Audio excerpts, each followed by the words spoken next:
Everybody, I tend to walk up and down when I speak, but the camera's in a fixed location, so I'm more or less going to stay here. So as Peter said, my name's Jamie Dobson. I'm from Container Solutions. Before you start asking questions about my accent, am I from Scotland, am I from Ireland? No, I am from England, but I'm from the northern part of England. So I don't speak like Hugh Grant in Notting Hill. So you know the way there's a north-south divide in the UK, and there's this Copenhagen-Jutland divide? I'm from the Jutland of the UK. Okay? So I wanted you to know that. A couple of days ago, I love Denmark. I love Denmark. So Yorkshire, where I'm from, is from the Danish Jorvik, because the Vikings used to come. And the landscape is very similar. So we are bordered to the North Sea. So this looks like my homeland. I was on a train. I was travelling from Copenhagen to Jutland, and I went first class because I needed good Wi-Fi. The Wi-Fi was bad. And the gentleman passed me to get my ticket, and I said to him, "Can I have a coffee?" And he said, "Yes, of course." And I said, "I'd like a black coffee, please." And he said to me, it's over there. You serve yourself. So first class in Denmark is self-service. This is the most egalitarian country I've ever been in. People are happy, tax revenues are shared. In the UK, I'm considered to be a member of the radical left. In Denmark, I think I'm centre-right politically. So I feel like I'm coming home a little bit. So thank you so much for having me, and thank you, Peter and George, for fixing all of this. Right, I better not waste any more time because Peter said at 10 o'clock we're finished. So as I said, my name's Jamie from Container Solutions. We specialise in cloud migration, and in the last few years we've seen patterns start to emerge, patterns of success, patterns of failure, and that's what we're going to look into today. Really, I'd like to inspire people to think very carefully about a move to the cloud, because it is not what it seems. Now, specifically, I want people to take a few things away. The first thing is that a shift to the cloud is not a technical change, not at all. It's a managerial change. Secondly, it's on the entrepreneurial end of the managerial spectrum. So the urge to conserve, which has served most of our businesses well in the last few years, is not serving our businesses well now, as they need to change and to adopt these new technologies, and as they need to adopt to changing consumer demands. And finally, what we see is, because it's both managerial and entrepreneurial, a move to the cloud requires courage, risk-taking, and creativity. Three things that we don't always associate with the enterprise. I've been reading about Norse mythology on the train because my Wi-Fi was broken, and I discovered that Thor and Odin and Loki, they're all very different people. I think Thor is not very intelligent, is he? That's what I could gather from reading these myths. You need a little bit of all three of these gods when you're moving to the cloud. A little bit of mischievousness from Loki, wisdom from Odin, and a little bit of brute strength as well from Thor. So these are the things we'll get into. Strategic inflection points, about preparing for the future. It's almost impossible to predict the future. You can predict trends. I mean, we know that our populations are growing, but it's difficult to predict exactly what's going to come around the corner. We're going to touch that a little bit. I'm going to look at a few lessons from ING Bank in the Netherlands, because they have managed this transition quite well, and I think there's some inspiring stories for us in there. And then finally, I'm going to talk about wishful thinking and how to face this challenge. So let's start by looking at what Andrew Grove called strategic inflection points. Did anybody ever come across this term?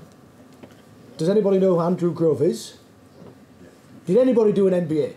Right? One person, brave man. Did you do this on your MBA? No. No, okay, fine. Yeah, all right. I bet you did Michael Porter's 5-force analysis, did you? Yeah, right, okay. Yeah, boo. Okay, so for all of those who didn't do an MBA, there's a number of different schools in strategy about analysis and et cetera, et cetera. It's all good stuff. We're going to look today at this from Andy Grove. So Andy Grove was the COO of Intel. He was part of what they called the Intel Holy Trinity.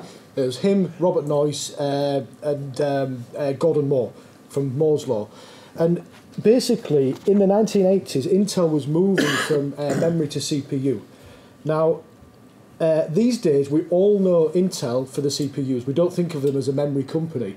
But actually, for most of their life, that's exactly what they were. Now, at the time, the profit margins of that business had been eroding, and they were facing fierce competition, especially from the Japanese. So the Japanese were involved in, well, I mean, industrial espionage in a way. I mean, they were stealing ideas and sort of replicating them in Japan, but they were doing them cheaper, and that's how they were undercutting Intel's profit margins. However, even though Bill Gates at the time was saying, I'm going to put a PC in every house, people thought that was a stretch goal, right? It was a vision. People didn't think he'd actually do it. Nowadays, we've got toasters, listening devices, projectors, and laptops everywhere, right? More than one computer in each house. The cell phone in your pocket is more powerful than the Cray supercomputer from about 1999, right? So this is an amazing change. What is retrospectively coherent, what makes sense to us now, did not make that much sense in the mid-80s. So it was not an obvious path to take. So there was a lot of arguments at Intel, should we double down on memory, or should we make this change to CPU? This is what Andrew Grove said in a 1998 talk about strategic inflection points. So, strategic inflection points represent what happened to a business when a major change takes place in a competitive environment. The change can be due to changes in technology, changes in the regulatory environment, and changes in customers' values. What is common to all of these strategic inflection points is that the response has to be fundamentally different to what the response was previously. So you cannot change your business just a little bit to cope with this strategic inflection point. You need to change it radically. In the case of Intel, they had to change the way they manufacture, the way they sell. Can anybody musical? Can anybody do the Intel jingle for me? You all know what it is, right? Ding, ding, ding, ding. Right? That response, that ding, ding, ding, ding, that earworm was developed as a way to basically convince millions of people that, hey, we're in a new space and we're in a new business. So technology pressures are often part of these inflection points, and they're not always the solution to them. And I think the question that we have to ask ourselves are our industries currently suffering from a strategic inflection point? Yes, is question. Strategic inflection what today is called disruption? I think so. There's the question for the camera and for the audience. Is a strategic inflection point what we now call disruption? Yeah, I think disruption is more about disrupting an existing industry. So I think the Japanese were disrupting Intel's business. Uber are disrupting the taxi business. The good question is this disruption creating an inflection point for the taxi industry? Yeah, maybe. Maybe not. Uber lost their license in London. So I wonder how long they're going to be around. Facebook were completely unstoppable 4 days ago. 9% drop in their share price in the last 4 days, with people now hashtagging on Twitter, it's time to delete Facebook. So they may be in an inflection point themselves. There are two early warning signs that you really should consider, especially if you run a business, which I do. The two things are your margins start to get smaller and smaller and smaller, right? And this is because you may be the incumbent or you may be a strong player, but more people are coming into your space. So all of a sudden, price becomes a key differentiator. This is not a nice place to be when you're battling on price. The second thing is about demanding customers. The more demanding your customers are, the more obvious it could be that you've started to pass through the sort of value curve and you've started to fight in a commodity battle. So we can visualize these. By the way, I'll be finished with the SKF soon. We'll get to the cloud stuff. I'm going somewhere with this, I promise. So we can visualize these strategic inflection points as S-curves. So most of you, especially the one gentleman who was brave enough to admit he's done an MBA, because I know there's more of you in this room, but for some of you who have sort of studied business, you will come across this idea of the S-curve, that as time progresses, we create more value, and we know that there's going to be a crescendo. We know that we're going to hit the hump at some point. Unfortunately, we don't know when that's going to be, right? So nowadays, with Amazon sort of knocking on the door of a lot of industry, there's a lot of fear that the good times are almost about to end. Unfortunately, it's impossible to know you've passed the hump until you've passed it. So only when the customers become more demanding, and only when your margins start to erode, or if you're running a software business, all of a sudden when all your engineers are resigning and going to work somewhere cool, at only that point you start to realise that there's been a change in your business and that something might be afoot. One of the best ways to illustrate this is another hero of mine, Charles Handy. He was a philosopher and a strategist, and he wrote a story in a book called The Age of Paradox about one of his trips to Ireland. Does anybody recognise this? Anybody watch Game of Thrones? It's Game of Thrones country, right? It's Ireland. It's in Ireland, and so Charles Handy would, even though he's from Ireland, he would return every year on holiday, and these are the Wicklow Mountains, just outside of Dublin. It's an area of outstanding beauty, a lonely spot, and the marks are often the roads are often unmarked. So Charles still gets lost here. So on a trip home, he stops to ask a local, which is the way to Davy's Bar? Where's Davy's Bar? It's a local pub. He wants some Guinness. He wants a pie. Sure, it's easy, says the local. Just keep going the way you are, straight ahead, and after a while, you'll cross a small bridge. Davy's Bar is just on the other side. Yes, he says, yeah, I've got it. Straight ahead to Davy's Bar. Yeah, he says, brilliant, awesome. That's right. Well, about half a mile before you get there, you need to take a right. so off he goes. Charles goes driving down the road, and he starts to see right turns, and he starts to think, oh, wait a minute, is this the turn to Davy's Bar? And so what seemed so very logical at the time started to be seen by Charles as this paradox. By the time you know where you ought to go, it's too late. You've missed your turning. Or more dramatically, as he said, if you keep going the way you are going to miss the turn to the future. So this is the lessons of the S-curves.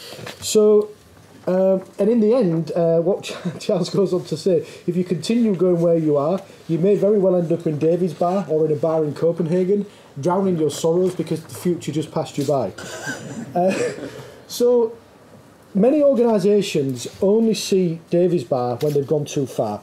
So in other words, it's at point B at the curve that they start to suspect that something has gone wrong. Now this is an interesting question. Why do companies wait till point B? Right? And basically it's this. The paradox of the S-curve is at point A, everything is going well. Right? You're profitable, your customers are not yet demanding, your teams are happy, and all of that compounds into happy shareholders. Any executive, manager, CEO who said, we need to change now, would be castigated as insane.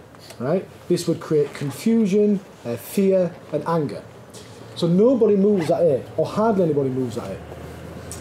A move at point B is much more welcome, because profits are eroded, teams are miserable, and clearly something has shifted. So you get buy-in at point B, but the climb is so much higher. So now the CEO is in trouble for not spotting this earlier and making a decision earlier. So in a sense, you can't win. You can't win. If you go at A, people think you're mad. If you go at B, people think you're incompetent. And I am, for example, I am the CEO of Container Solutions, and that's pretty much how I'm perceived that way, as either incompetent or completely mad. And you have to be mad to do a job like this, because things are changing so quickly. We are passing through changes in technology and regulations now every 6 to 12 months. So unless you're agile, and we're a very agile company, you can't survive. You can't even remain sane. So what we see then is you really need to catch the next wave at point A. You need to start doing stuff, which means you need to start spending money, dedicating resources when you don't need to do this. Now this is the same for a business, but it's also the same for technology change. We know the cloud's coming, right? So we can start to take actions now so that when the hump dips, we are ready to catch the next curve to A.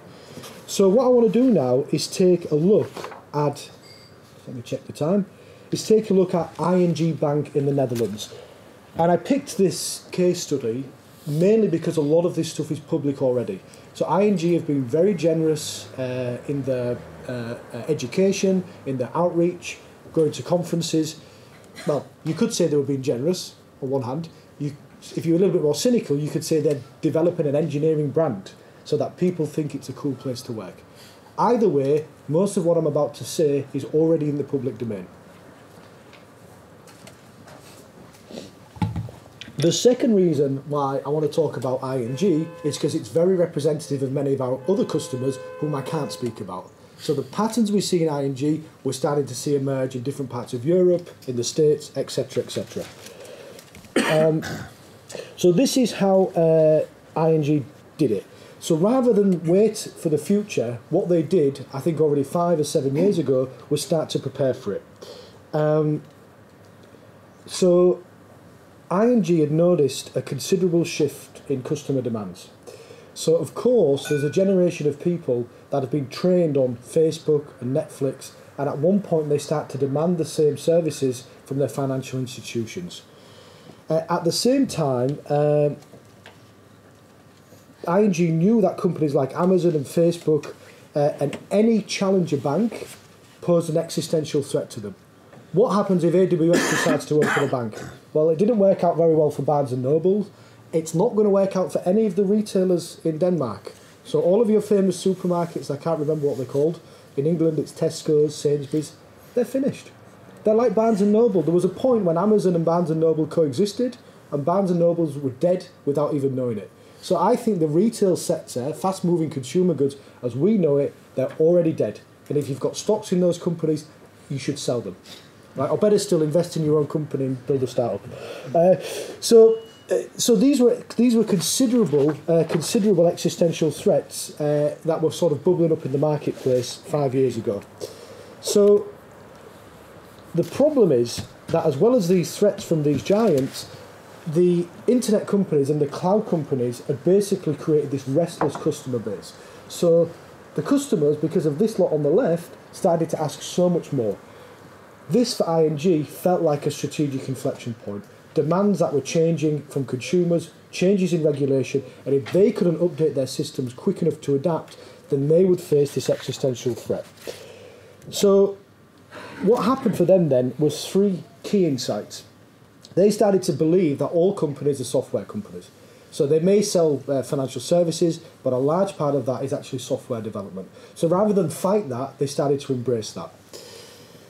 The other thing that they realised was managerial.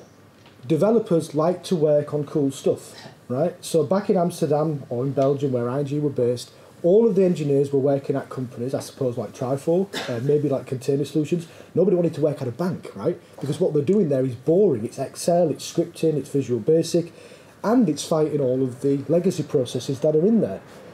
If they genuinely believed that all companies are software companies, then they would genuinely have to do something about making themselves a cool place to work. The other key point was that they identified a series of positive externalities. Does anybody know what a positive externality is? So in economic terms, an externality is something that you get, if it's positive, for free. So if you run a business in Denmark, you get access to this great education system that just produces you graduates all the time. If you run a factory in the 100 years ago and you dump all your pollution into the river, that's positive externality because you don't have to pay for waste processing because you've just dumped it in the river. That's now illegal in most countries.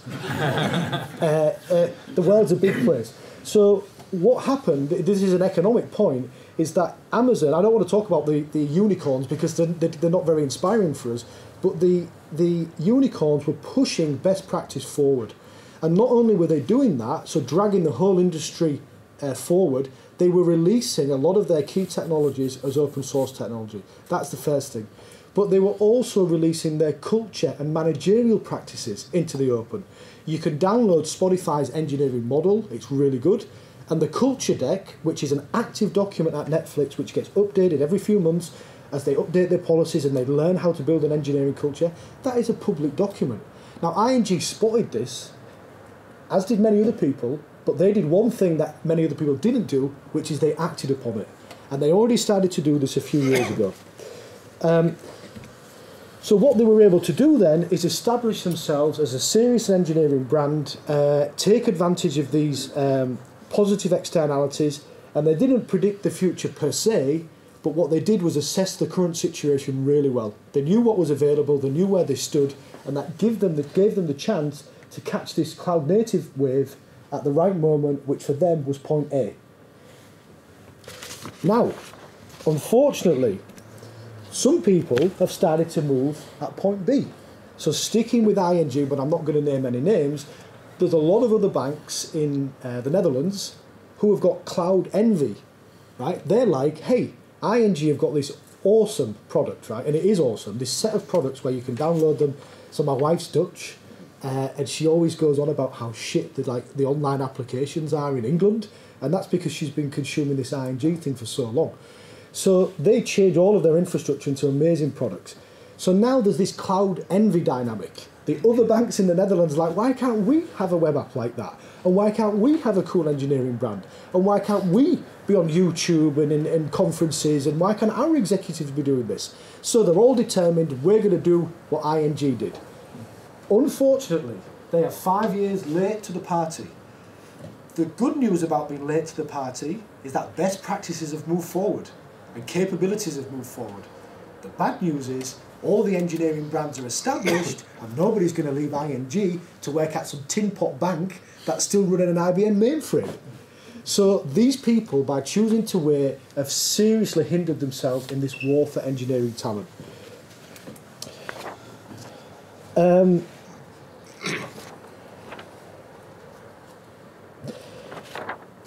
A good example of this, a real example.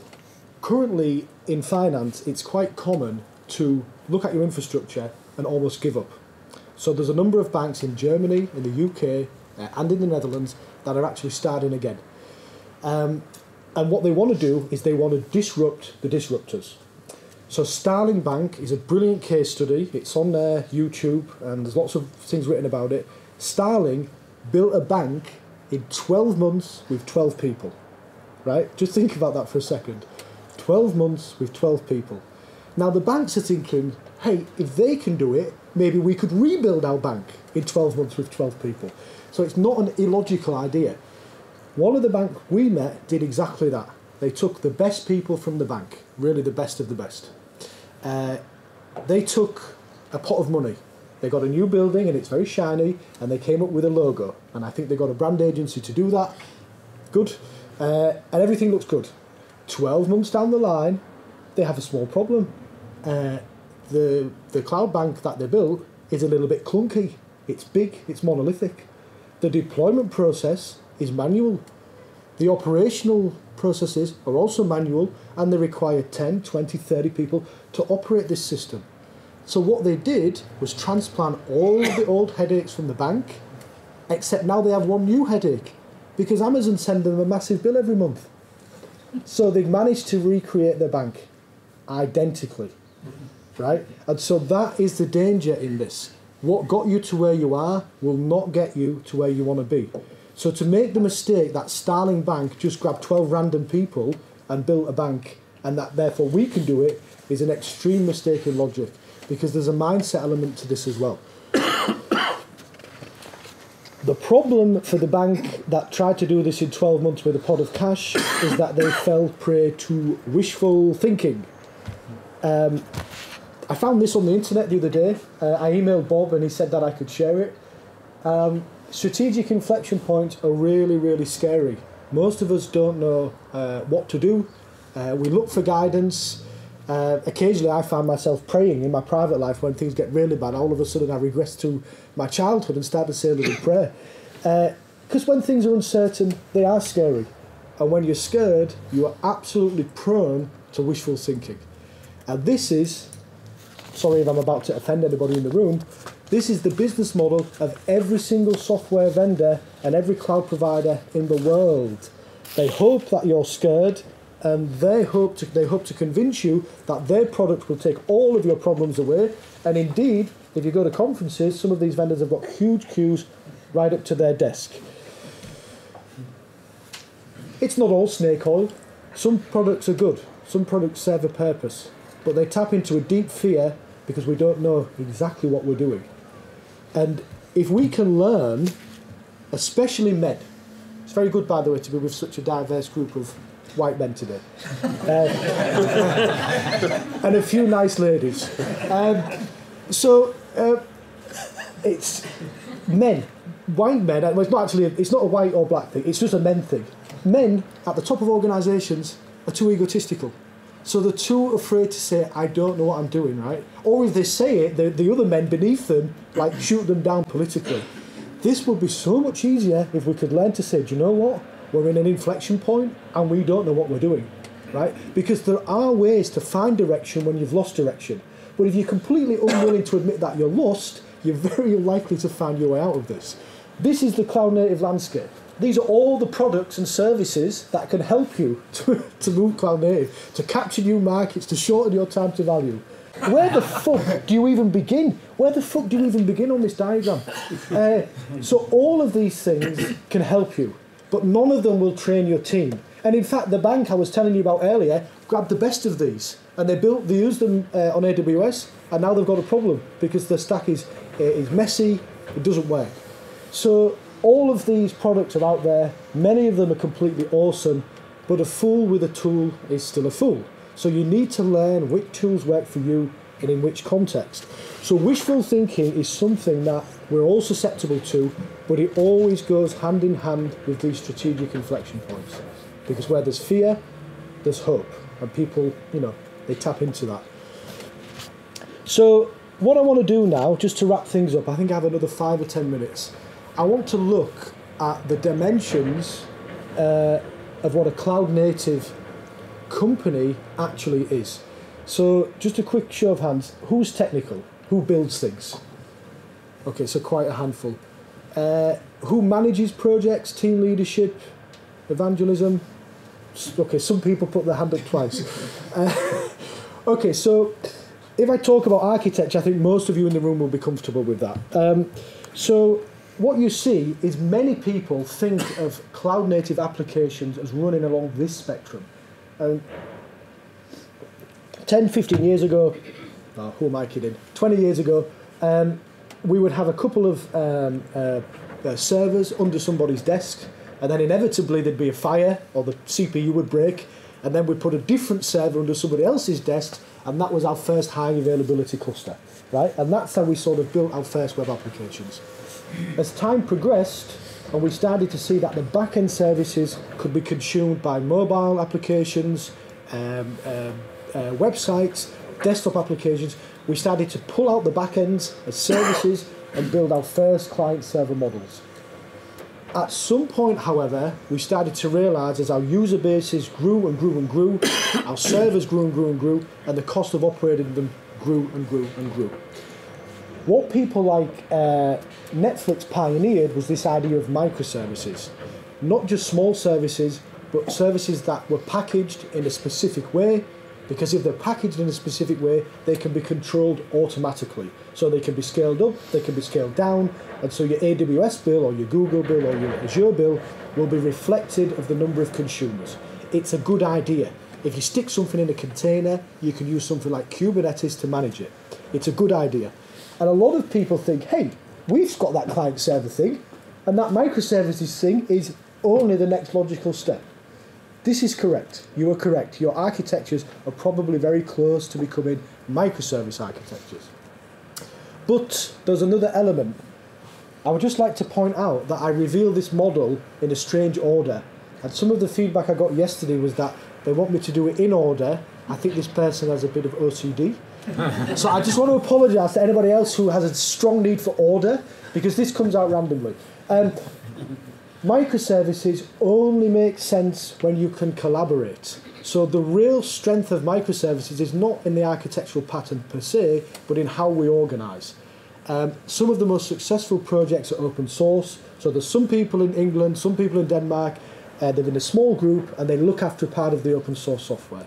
The group in England speaks to the group in Denmark via pull requests, comments, friendly emails, not authoritarian emails, and they collaborate to build these beautiful things.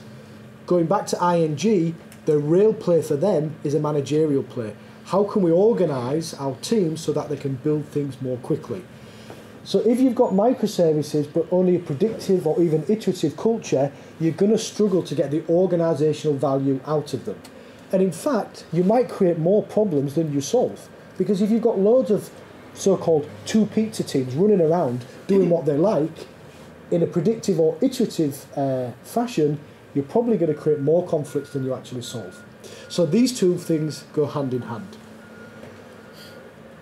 Market-driven. The whole point of microservices and collaborating is that so that you can respond to what your consumers like. A/B testing, canary releases, opportunities. A product owner goes to bed one night and has a great insight. Hey, if we sell this product to the people of Jutland, maybe we'll get more revenue. That product owner needs to change the idea into code quickly, right? And test his assumptions against the marketplace. This is how Netflix captured a market so quickly, that's so huge. So, if you don't have a market-driven product service design, why would you invest in these two? So that doesn't really make sense. Now, if you're going to be market-driven, you need to be able to monitor your stack. So, any ad hoc monitoring that you sort of rely on and a few random people who only know how to read the system, like the code whisperer, that's not going to work. You need comprehensive monitoring and it needs to be automated. Now, there is a company called Humio in Denmark. Full disclaimer, I do know the team at Humio, they're awesome, but they have basically built a comprehensive monitoring solution. You should speak to them. Better than Elastic, cheaper than Splunk. They've got a very, very, very good product market fit, right? But of course, Humio won't fix everything, so, be aware of that. Now, if you're going to have microservices, you need to automate your build. Because everybody says, oh, my build is automated, and then when you poke it a little bit, oh, there's still a manual step. But that's okay, 2, 3, 6 hour manual step every 2 weeks, nobody cares. If you're going to do 1,000 microservices, 1,000 1 hour, 2 hour patches, it's not going to work. So automation of the build is completely non-negotiable in the world of cloud native. And I know that some of you are sat here and in your organisations, you're still arguing about whether Jenkins should be fully automated or not. So that is the first hurdle you need to get over. And then the team, when you do cloud native, the people who build the products actually do operate them. They actually are on call. They take responsibility for the code that they write. Provisioning. You need to be automating your provisioning, or better still, using a software orchestrator that manages your containers. Because there's no point having containers if you then have to log in and manually load balance them, scale them up and scale them down. I was in Aarhus yesterday, beautiful morning, sun rising. Excuse me, wait with your photo, wait, please. The punchline's coming. So I was in Jutland and the sun was rising and there are these huge cranes, huge things, and they're like skeletons and then the guts are empty. And what they do is they come in and they pick up the containers and they automatically move them to where they need to be. So the container, the physical container, only makes sense when the physical infrastructure is there that can automate it. These are the cranes. These let you automatically run your systems. Now you could get your camera out. Yeah. So it's at this point in these talks that people start to get the cameras out because what they want is a photograph of the whole thing. This will, and now nobody gets the cameras out. So yesterday everybody was like this. This will be sent as a follow-up to this talk as a high-res JPEG so that you can use it in presentations or whatever. Okay, so together, these things are what we consider to be cloud native. This here. So it's a cloud native process where people are collaborating and it's containerized microservices that are deployed automatically. So we're sort of left with this question. I want to leave you with a little bit of hope. It's not a particularly hopeful talk because basically what I'm saying, this is really hard and it's going to cost you millions of dollars. And your chance of success is low. But the rewards are high. So I want to give people a little bit of hope as they sort of move from my talk to Jesper's talk. The key here is to learn to look reality in the face. It is a difficult challenge. What we're talking about is large-scale distributed programming. Now, I've got a postgrad degree in high-performance computing. It was a hard degree, right? And my co-founder has got the same degree because we went to school together, and we are reasonably good at speaking about this stuff. But we've been practicing for 20 years. It is really hard, and it's not a small step from monoliths to large-scale parallel programming. It's not. So it's difficult, so you have to think about that. Our organisations are certainly not used to working like this. I mean, forget the distributed systems, many companies are still not used to working in an iterative manner and responding to customer demands. But there is hope, because what you can see is many of your companies would have already started to move along the landscape. So this is an assessment from a company that we did. Needless to say, they were ready, they felt they were ready for cloud native because their application architecture was ready. And they were just about to start building these. And actually what we could say to them is, do you know what? You've really got to get this build sorted out before we can think of going there. And the experiment with microservices only makes sense if you can put a couple of teams together and see how they collaborate. So there is hope, because the best practices are known and the road to the best practices is becoming visible. And these tools, these images, will help you with your strategic thinking. I mean, a model is no substitute for thinking, but it can help. Optimism is really your enemy. I think in Denmark it's okay. You guys are pretty pessimistic anyway, Barbie. But you know, from my understanding, and maybe people in Jutland are even worse than you are. So optimism is good because it gets us out of bed in the morning, and we have to believe in the future, right? To plant a garden is to believe in tomorrow. But unbridled optimism that we could do this without any changes in behaviour is probably suicidal. And it's the same people who run our companies, the people who won't show vulnerability, are also very optimistic. But there's danger in that. This is the good news. Others out there have done this already. You should find them. Right? The internet, these best practices in the old days were unknown. So your competitive advantage if you were building a car was not to share your best practices, it was to keep them. We live in a funny time where best practices are codified in videos, PowerPoint presentations, but sometimes software. So not only do you don't really need to understand the best practice, you can literally grab it for free. If you're using AWS, you can use Netflix's stack for doing your chaos testing and a number of other things. So they, of course, donate that to the open source community, and the rest of us can consume it at will. In Copenhagen in a few weeks, in the beginning of May, KubeCon and Cloud Native Con is coming to town. It'll be a nice conference. I was on the program committee. I basically just said no to all the technical talks. I tried to keep them a bit more lively. But nevertheless, the program committee was balanced with lots of different people, so the program itself is balanced. It's a nice community. It's going to be here. I think 1,600 people they're expecting. So if you can squeeze your boss for some money, then you can maybe go there and meet a few people. And they will tell you what they've been doing, the war stories, the use cases, etc. All right. Time. I'm good for time? Yeah. These are the conclusions. And by the way, when we switch over to Jesper's talk, there's maybe a short period for 1 or 2 questions, and then together Jesper and I will speak at the end. I'll take questions together.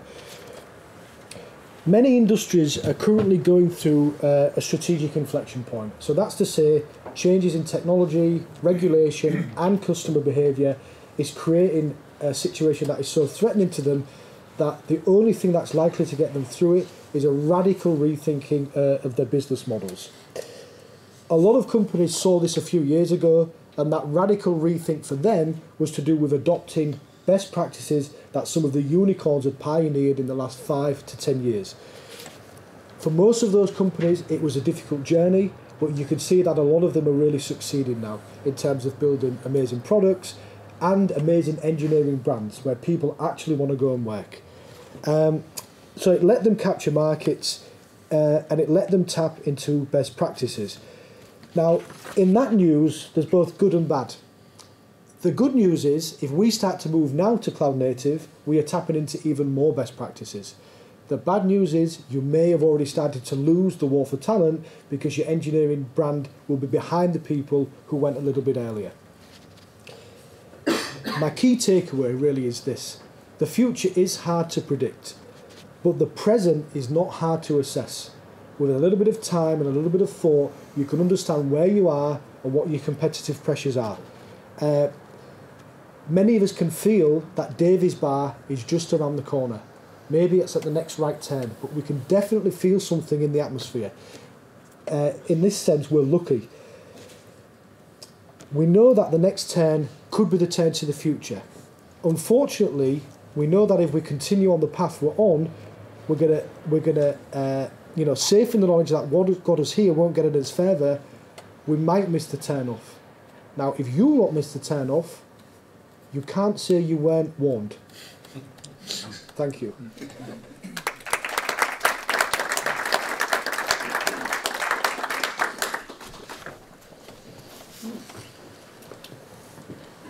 Are there any questions? So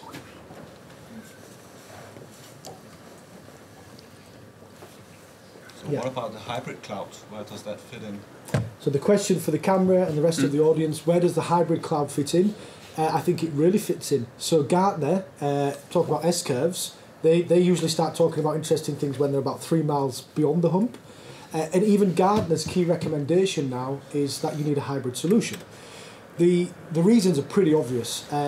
For many people, and I agree with this. Could you maybe explain hybrid for some of the audience? Oh yeah, okay, thank you, Peter. So Peter asked me to explain a hybrid cloud. So a hybrid cloud is basically a cloud that contains more than one clouds, or your own data center. So for example, you might have half of your stack running on Amazon, and then half of the stack running on your existing infrastructure. Or in the case of some of our advanced customers, they have some of their stack on Google, some on Azure, and some on AWS. So a hybrid cloud consumes services from more than one of the cloud providers. There are many people out there that think AWS, Azure, and the Google Cloud will be the new IBM. They want to lock you in, right? So a lot of their services lock you into them. And this can be dangerous because obviously over time, as your stack becomes more and more embedded into their cloud, you of course get this vendor lock-in, which many people have been trying to get out of. So Gartner recommend a hybrid by default to avoid this dynamic. It's also our recommendation. And what that means is you need to not only create cloud-native applications, but you need to have your build scripts that easily move from one cloud to the next. So for one of our customers, a really big customer, we have a push-button deployment that takes everything from AWS to Google without any break-in service. They're scared of vendor lock-in. Really scared. I mean, there was an interesting thing where Netflix moved some of their stack to the Google Cloud, or this is what I heard anyway, and I think the reason is because they were saying to AWS, hey, we can move if we want, just be careful with your pricing. Yeah? I'm looking for a word. I'm very pleased with your presentation that cloud, as normally said as a positive marketing term, is only one of a number of elements. I've seen too many slides with, we're going cloud-based, cheer. What should we use instead? What word? Instead of cloud? Yeah. What is describing the last slide you had with all the lines and all the things that need to work together? Peter asked me that yesterday. So what is the name of, those are the dimensions, those are the different dimensions of a cloud native migration. The funny thing is you can do all of that without a public cloud. Yeah. So all a public cloud is a computer that's not in your building. It's over there somewhere. So you rent it instead of buying it. That's all it is. Azure Stack is basically you can buy the software that runs on Azure and stick it in your own data center. Cloud is a marketing term. It's nebulous. It lets people make ridiculous statements. Strategy by soundbite. Strategy by wishful thinking. This is the best thing that ever happened to me, ever. So Container Solutions is my business. There's a few shareholders, and it's my first time I've really done something that sort of worked because I'm an engineer. I'm not a businessman. And in the last 18 months, 24 months, lots of managers got together and they said, let's create a strategy. And they all decided to have a 2020 strategy because 2020 means clear vision. And of course, yes, 2020, cloud by 2020. And they all signed up and all got their bonuses signed up. Anyway, December came, this December, and then January ticked around. All of a sudden it was 2018. And these people who had promised their bosses a cloud migration by 2020 started to panic because they only had 23 months left to do it. Well, who do you think they called? They called me. And they said, we've got this 2020 vision. And I said, oh, I've never heard that before. Tell me more. Oh, well, a few years ago too, yeah, okay. So, and anyway, so this was good for my business. So it was very, we were lucky. We got on the A of the next curve quite, good time. You'd think I'd be happy because CS is working right now, but I'm not happy because I think the hump is around the corner. So my job, my duty as a CEO is to make sure that we catch the next wave. It's not to remain popular in my team. They hate me anyway. I think that'll be enough questions for me for now because Jesper's going to take you through some real technical use cases. Some of them tap into the lessons of this, so you'll see overlap.